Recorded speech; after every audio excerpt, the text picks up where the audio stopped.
Hey, welcome back to the Artie Lange Show. On the phone right now is basketball legend and comedy legend, as far as I'm concerned, the great John Salley. John, welcome to the show. Well, man, I've been listening, and I'm happy I'm on this segment as opposed to the last segment. Why is that? Well, you know, I played with a gay guy who wound up writing a book about being gay. Oh, that's right. And it was a trip. So this is my first Salley story on the Artie Lange Show. You want me to tell it? Yeah, go ahead. Oh, yeah. Okay. So I'm playing with the Bulls, and I think I'm smarter than everybody else because I'm going to get paid triple the money to play in Greece. Right. For half the season. And then I had my late-night talk show coming on Buena Vista, which wound up turning into the Magic Johnson Right. and Ivan Wayne show. Right. So we know how that turned out those days. Yeah. Kind of killed black people on television at late night. Arsenio had to come back. So black guy doing all right. So I go to Greece and I'm playing with John. He's a great guy. We go to this island called Thessaloniki. It's the island of beautiful women. It's where the Greeks would put, if you had a baby girl, they would send them to this island. It's like, you know, those Amazon women. No kidding. And is that true? Yeah. Really? Island, that's what it's, the island of beautiful women. Okay. So, you know, the guy comes by my room for curfew. And so I'm sitting there dressed. I'm waiting for him. He goes, okay. I said, you checked me off? Yeah. As he walks out, I go, hey, I checked curfew. I said, you checked if I was in the room at 11. You didn't say I had to stay here.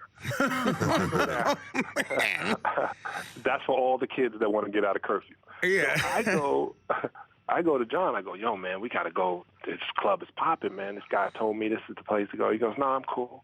I go, man, there's more women on this island than men. We can walk. We're tall black athletes. I'm cool. They'll see us. Exactly. You know what I'm saying? Like, I don't even have to speak Greek. Why? You're 100% right. Just got to do it. I barely speak English. And Get in there. And all of a sudden he goes, nah, I'm good. And I looked him in his eyes, and looked me in the eyes, and I didn't say anything.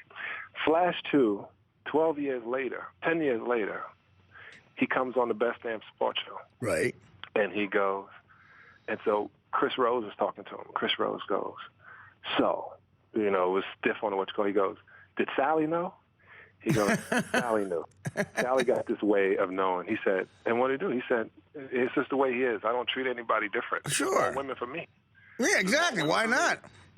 I was like, well, can you drive? Yeah, if you think about it, it's actually good news. More choices. Now, well, basketball. To do what they want with it. Go ahead. Right. No, basketball's one thing, though, but the football culture, man, that really is. I mean, don't you think that would be a lot harder than any other sport for a guy to come out? No, that football player did come out, but after he retired. No, so I mean during. I mean, yeah, during his career. That's what I'm talking about. Well, you know, I did television with a couple of baseball guys who said that they knew gay guys on their teams. Uh-huh. And they just, you know, they treat them as normal. Right. You know, this is the one thing about gay people, and then one of my gay friends will say it all the time. Trust me, they're not looking at you. You don't have to be nervous.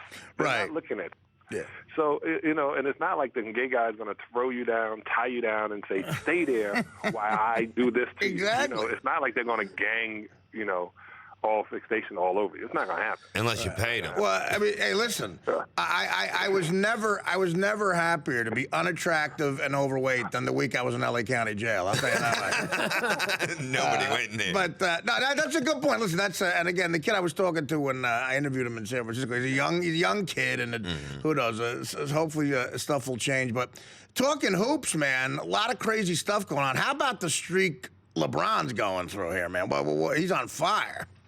Hey, let me tell you something. Today I did this chat, right, on Gawker. Right. And the guy said, if MJ was in his prime, do you think he'd be better than LeBron? Well, I think about it this way. Without MJ, I don't think LeBron would have developed. LeBron didn't have anything to look forward to. Right. You know, MJ became a standard that he's trying to get to. But when I tell you, he's 6'11", 268 pounds, and can dribble the ball and can jump 46 inches off the ground. Unreal. I don't see how anybody would want to get in his way. I just don't understand how he can be that big. And the only person I've ever seen that can control a game like that was Magic Johnson. Yeah. That's the closest I saw coming to it. Larry Bird, but Larry Bird didn't dribble the ball up court. Right. So that was an amazing part of LeBron. There's no reason, John, to even have the Eastern Conference playoffs in my mind because nobody can take them to 7 games. I don't even know about 6 games. Yeah, in a 7-game series, yeah. Well, injuries happen in April and in March.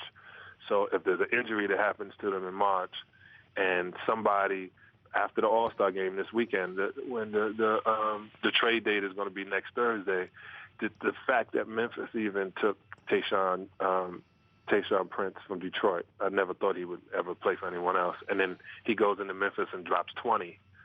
Hey, they got enough. They got a center in Memphis that they can't handle in Miami, and they got literally Tayshaun who can guard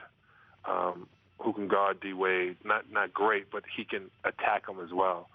And LeBron, if they get the ball out of his hands and don't make somebody else beat you, they might break into the I guess their matrix. Right. I'm watching the Clippers lead the Lakers by about 20 right now. It's only one game, John, but is this a microcosm of what's going on in LA? Sort of the switch now. The Clippers are the team, and the Lakers are in trouble.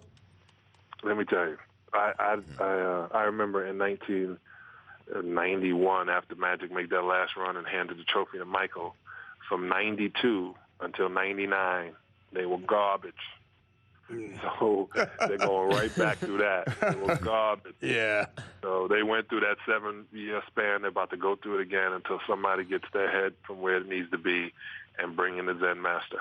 Yeah, well, I mean, they're clearly in disarray, man. The Dwight Howard and Kobe, and it just.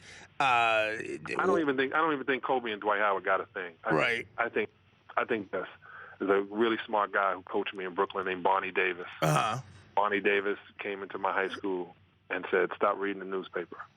And I had the newspaper in my hand. Every morning I would read the Daily News to see what Bill Travis said about me. He said, "Stop reading the paper. That's yesterday's news." And I stopped reading sports that had my name in it. It doesn't make a difference. I'm already doing it. What they're writing is what they saw. They don't know how I felt. They don't know what's going on. So I just think Dwight, with his shoulder hurting, he brushed himself back. He knows he shouldn't have been back for a year, but they weren't going to give him a new contract knowing that. And the fact that they said the doctors in L.A.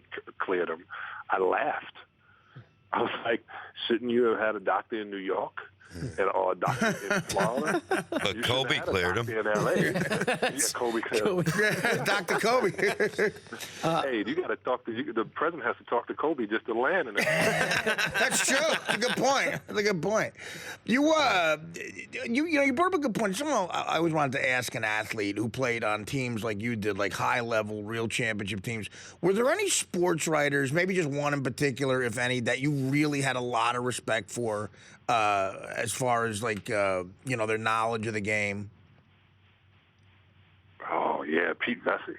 Pete Vesey you liked a lot, yeah. Pete Vesey, let me tell you something. If Pete Vesey writes it, it's real. Right. Because you know who else? Stephen A. Smith. Yeah. I really have the respect for the guys who play the game and who are intense when they play the game. They might not have played it on my level, right, but they act like they playing it on my level. But Pete Vesey, I saw Pete Vesey do things down in Manhattan that I was like, I thought he was white chocolate. That's why he laughed when he reads it about white chocolate. I was doing that in the 80s, Sal. I saw Pete Vesey get busy in 1987. I could not believe that was the guy writing it. And then I gave him 10 times more respect because I knew he was writing from a baller's perspective. He was a baller that can write. That's phenomenal.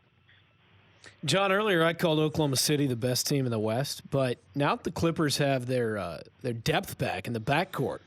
Could you make the argument that they're going to be the team to come out of the West? Yes. Let me tell you why. How many championships does Vinny Del Negro have? You want to go, that's right, a lot. Yeah. You want to go into, go ahead, you guys can look it up. I think it's 4. Right. No, I know. Yeah.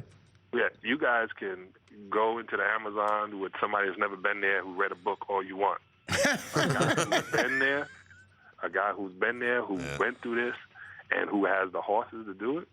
He has Chauncey Billups on the team, now Chauncey is back as bananas. You got Grant Hill, who needs a ring. At 40 years old, I'm going to give him a ring. He got so much. They got DJ. You got so much. All they got to do is stay healthy, and it's Miami. I'm going to say it. It's Miami versus, I don't know, man. I had the Knicks pegged to win, man, but I got to move back. I'm going to say Miami versus the Clippers in the finals. Yeah. Clippers in 7. Yeah, that would have been nice. That would have been nice. Well, all right, brother, let me tell you, I appreciate you calling in as always. Anything? What do you got to plug, John? Anything you got going on you want to say specifically? Well, I left enough Veramax there for you to plug whoever you're dating. Okay. So I hope that your fiance is happy with my gift. Very happy. Yeah. I'm just letting you know that we have the low T and the prostate pill in all Walgreens, Rite Aids, and Dwayne Reed's. So you can go get it right now. You can just follow me on Twitter at VermaxDF.